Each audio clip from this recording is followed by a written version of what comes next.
Hello student, मैं प्रजापति मिश्रा।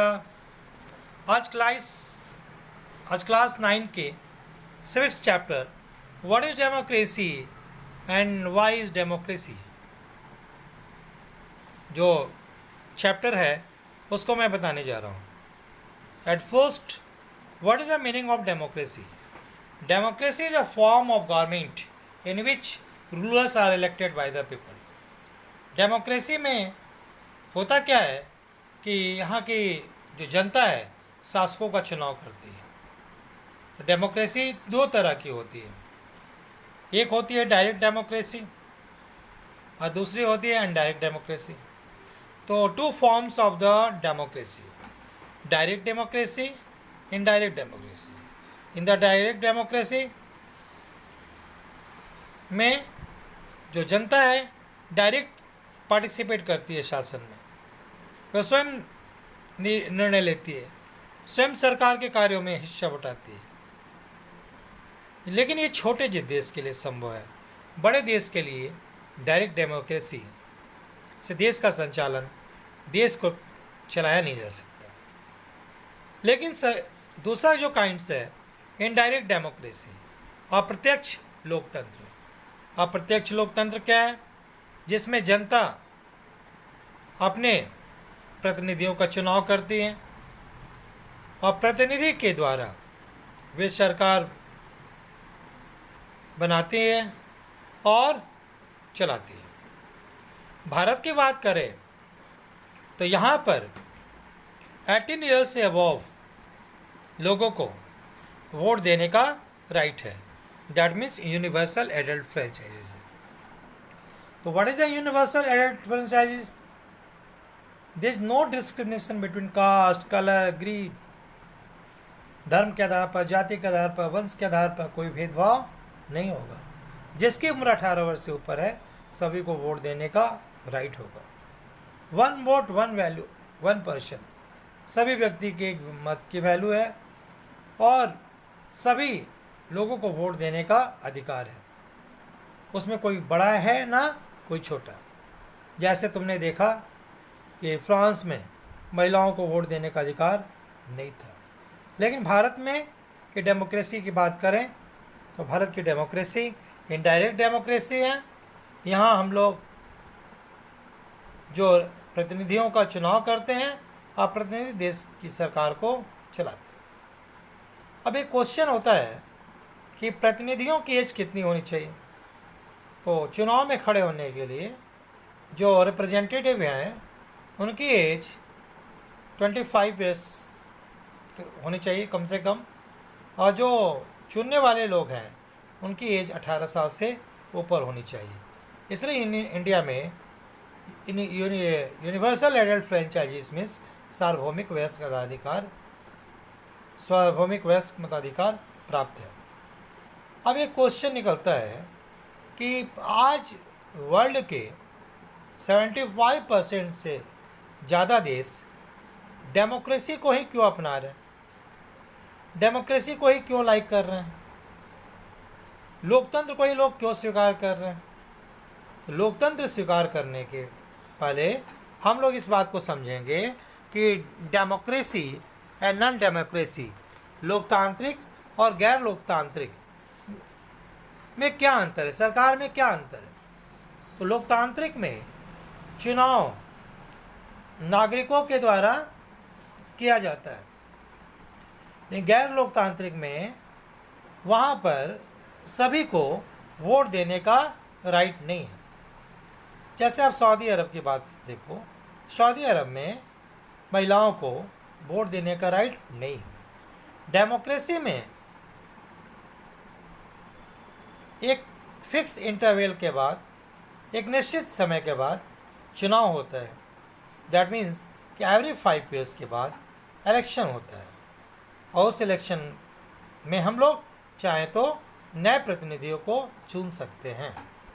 लेकिन non democracy में कोई भी इंटरवल के बाद इलेक्शन नहीं होता, नियमित अंतराल में चुनाव नहीं होते। कोई फिक्स नहीं है कि 5 साल में चुनाव होंगे, 10 साल में होंगे, कोई फिक्स नहीं है, जिसके कारण शासक निरंकुश हो जाता है। तीसरी बात डेमोक्रेसी में जो इलेक्शन होते हैं वो फ्री एंड फेयर होते हैं, स्वतंत्र होते हैं, निष्पक्ष होते हैं। लेकिन नॉन डेमोक्रेसी में चुनाव फेयर नहीं होता, निष्पक्ष नहीं होता। इसीलिए डेमोक्रेसी में सभी को समानता, स्वतंत्रता, सभी को इक्वल अपॉर्चुनिटी मिलती है, किसी के साथ इनजस्टिस नहीं होता है। लेकिन नॉन डेमोक्रेसी में समानता, स्वतंत्रता, अनइक्वलिटी होती है, वहाँ पर इनजस्टिस होता है।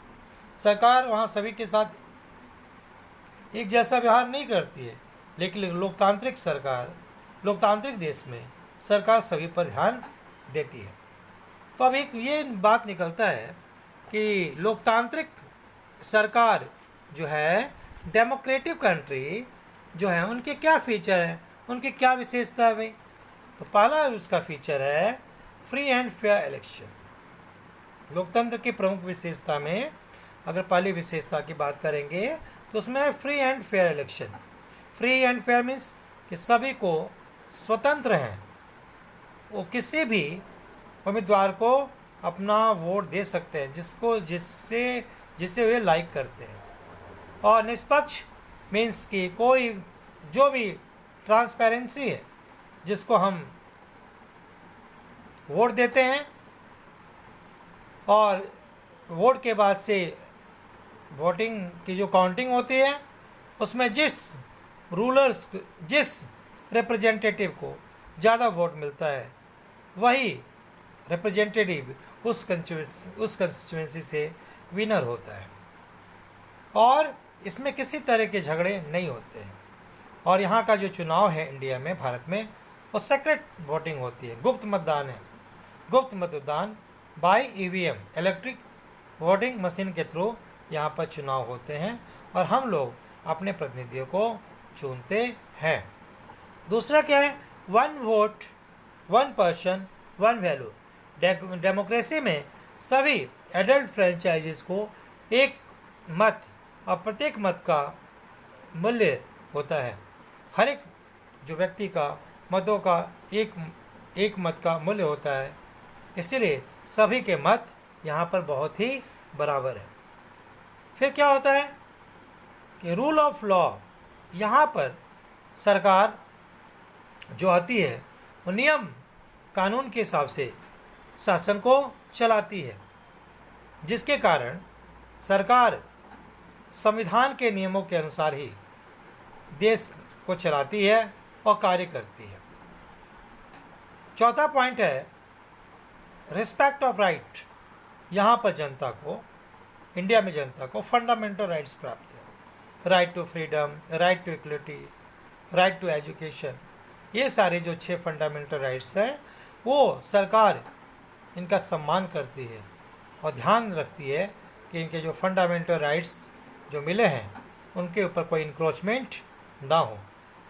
और क्या है, जो फोर्थ पॉइंट है कि डेमोक्रेसी में रिप्रेजेंटेटिव के पास ही अंतिम शक्तियाँ होती हैं।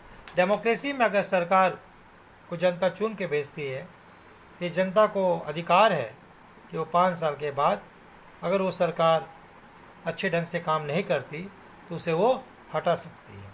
तो डेमोक्रेसी का अगर फीचर देखते हैं तो फीचर में मैंने आपको क्या क्या बताया कि पहला एक व्यक्ति एक मत और एक वन वैल्यू। दूसरा क्या बताया? Free and fair election.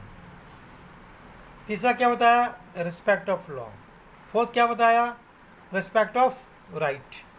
Last कि लोगों के रिप्रेजेंटेटिव के पास ही अंतिम शक्तियाँ होती हैं।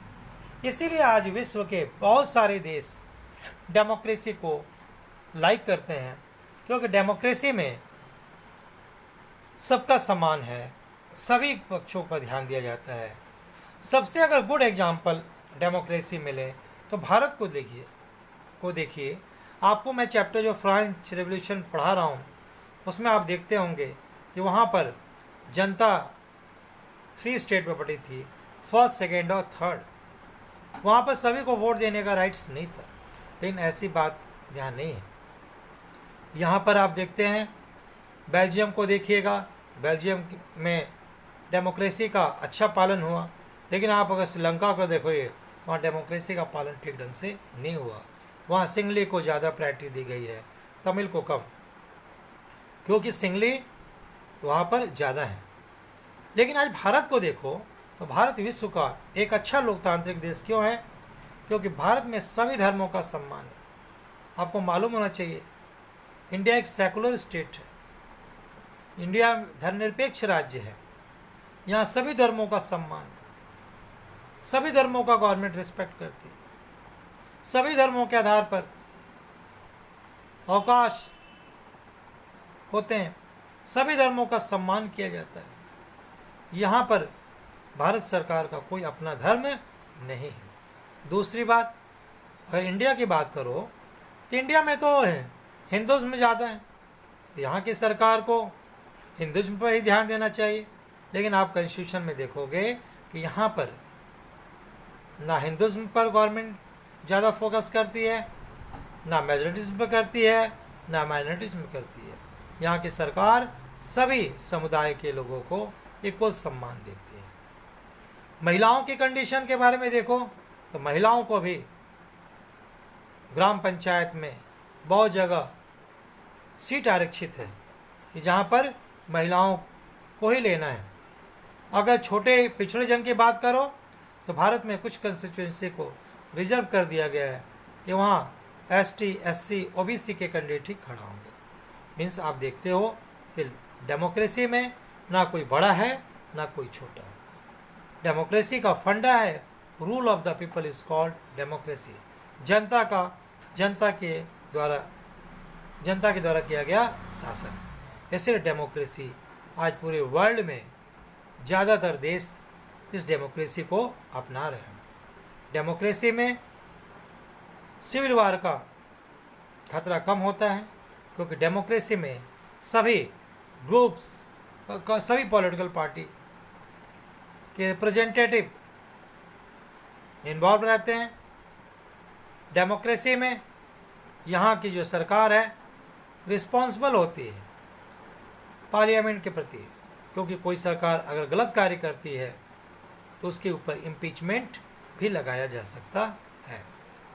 लोकतंत्र में जनता ही सर्वोपरि है, किंग मेकर है।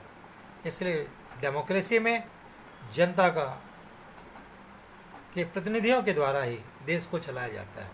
इसलिए हम लोगों का फर्ज बनता है कि हम लोग ऐसी सरकार चुनें जो देश के डेवलपमेंट के बारे में सोचे, जॉब्स के बारे में सोचे, माइनॉरिटी ग्रुप्स के बारे में सोचे, बच्चों के बारे में सोचे, एजुकेशन के बारे में सोचे, वेलफेयर के बारे में सोचे और देश का सर्वांगीण विकास करने वाला हो।